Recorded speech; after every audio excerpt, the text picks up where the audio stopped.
In the bullshit department, a businessman can't hold a candle to a clergyman.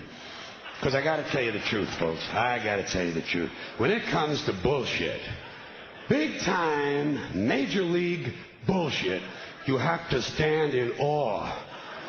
In awe of the all-time champion of false promises and exaggerated claims, religion.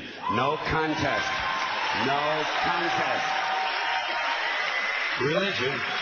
Religion easily has the greatest bullshit story ever told. Think about it. Religion has actually convinced people that there's an invisible man living in the sky who watches everything you do every minute of every day. And the invisible man has a special list of 10 things he does not want you to do. And if you do any of these 10 things, he has a special place full of fire and smoke and burning and torture and anguish where he will send you to live and suffer and burn and choke and scream and cry forever and ever till the end of time. But he loves you.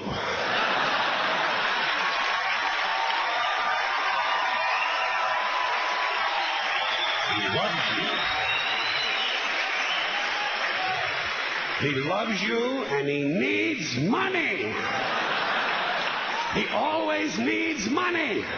He's all powerful, all perfect, all knowing, and all wise. Somehow, just can't handle money. Religion takes in billions of dollars. They pay no taxes, and they always need a little more. Now, you talk about a good bullshit story. Holy shit.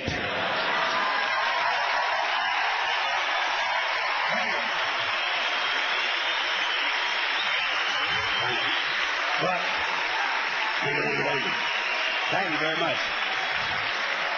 But I want you to know something. This is sincere. I want you to know, when it comes to believing in God, I really tried. I really tried. I tried to believe that there is a God who created each of us in his own image and likeness, loves us very much, and keeps a close eye on things. I really tried to believe that, but I got to tell you, the longer you live, the more you look around, the more you realize something is fucked up. Something is wrong here. War, disease, death, destruction, hunger, filth, poverty, torture, crime, corruption, and the ice-capades. Something is definitely wrong. This is not good work. If this is the best God can do, I am not impressed. Results like these do not belong on the resume of a supreme being.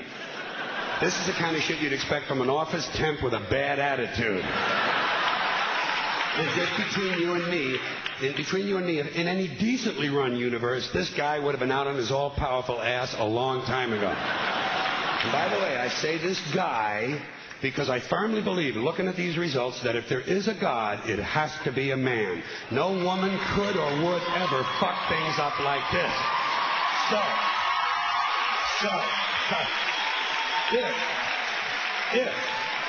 If there is a God, I think most reasonable people might agree that he's at least incompetent and maybe, just maybe, doesn't give a shit. Doesn't give a shit, which I admire in a person and which would explain a lot of these bad results. So rather than be just another mindless religious robot, mindlessly and aimlessly and blindly believing that all of this is in the hands of some spooky, incompetent father figure who doesn't give a shit, I decided to look around for something else to worship, something I could really count on. And immediately, I thought of the sun. Happened like that. Overnight, I became a sun worshiper. Well, not overnight. You can't see the sun at night. But first thing the next morning, I became a sun worshiper. Several reasons. First of all, I can see the sun. Okay? Yes. Unlike some other gods I could mention, I can actually see the sun. I'm big on that. If I can see something, I don't know, kind of helps the credibility along, you know? So every day I can see the sun as it gives me everything I need. Heat, light, food, flowers in the park, reflections on the lake, an occasional skin cancer, but hey, at least there are no crucifixions, and we're not setting people on fire simply because they don't agree with us. Sun worship is fairly simple. There's no mystery, no miracles, no pageantry, no one asks for money, there are no songs to learn, and we don't have a special building where we all gather once a week to compare clothing. And the best thing about the sun, it never tells me I'm unworthy. Doesn't tell me I'm a bad person who needs to be saved. Hasn't said an unkind word. Treats me fine. So I worship the sun. But I don't pray to the sun. Know why? I wouldn't presume on our friendship. It's not polite. I've often thought people treat God rather rudely, don't you? Asking trillions and trillions of prayers every day, asking and pleading and begging for favors. Do this, give me that, I need a new car, I want a better job. And most of this praying takes place on Sunday, his day off. It's not nice, and it's no way to treat a friend. But people do pray, and they pray for a lot of different things. You know, your sister needs an operation on her crotch. Your brother was arrested for defecating in a mall. But most of all, you'd really like to fuck that hot little redhead down at the convenience store. You know, the one with the eye patch and the club foot. Huh? Can you pray for that?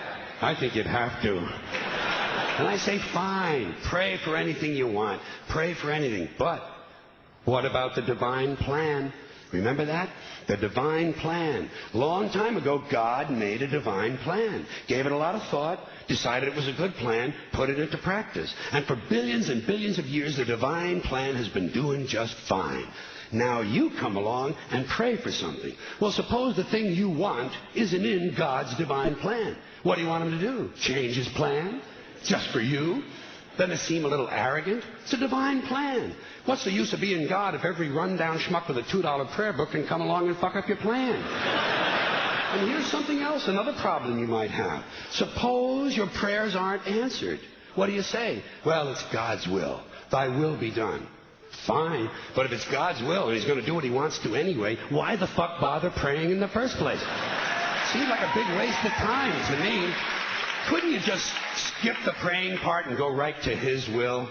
It's all very confusing. So to get around a lot of this, I decided to worship the sun. But, as I said, I don't pray to the sun. You know who I pray to? Joe Pesci. Joe Pesci. Joe Pesci. 2 reasons. First of all, I think he's a good actor, okay? To me, that counts. Second, he looks like a guy who can get things done. Joe Pesci doesn't fuck around. Doesn't fuck around. In fact, Joe Pesci came through on a couple of things that God was having trouble with. For years, I asked God to do something about my noisy neighbor with the barking dog. Joe Pesci straightened that cocksucker out with one visit. It's amazing what you can accomplish with a simple baseball bat. So I've been praying to Joe for about a year now. And I noticed something. I noticed that all the prayers I used to offer to God and all the prayers I now offer to Joe Pesci are being answered at about the same 50% rate. Half the time I get what I want, half the time I don't. Same as God, 50-50.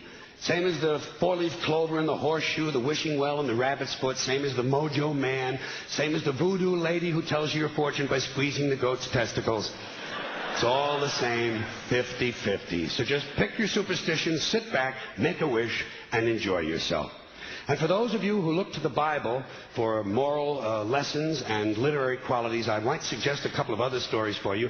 You might want to look at The 3 Little Pigs. That's a good one. Has a nice, happy ending. I'm sure you'll like that.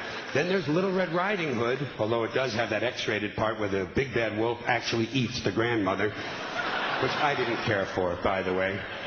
And finally, I've always drawn a great deal of moral comfort from Humpty Dumpty. The part I like the best, all the king's horses and all the king's men couldn't put Humpty Dumpty back together again. That's because there is no Humpty Dumpty and there is no God. None, not one, no God, never was. In fact, I'm gonna put it this way. If there is a God, may he strike this audience dead. See, nothing happened. Nothing happened. Everybody's okay. All right? Tell you what. I'll raise the stakes a little bit. If there is a God, may he strike me dead. See? Nothing happened. Oh, wait. Got a little cramp in my leg. And my balls hurt. Plus, I'm blind. I'm blind. Oh, now I'm okay again. Must have been Joe Pesci, huh? God bless Joe Pesci. Thank you all very much. Joe bless you.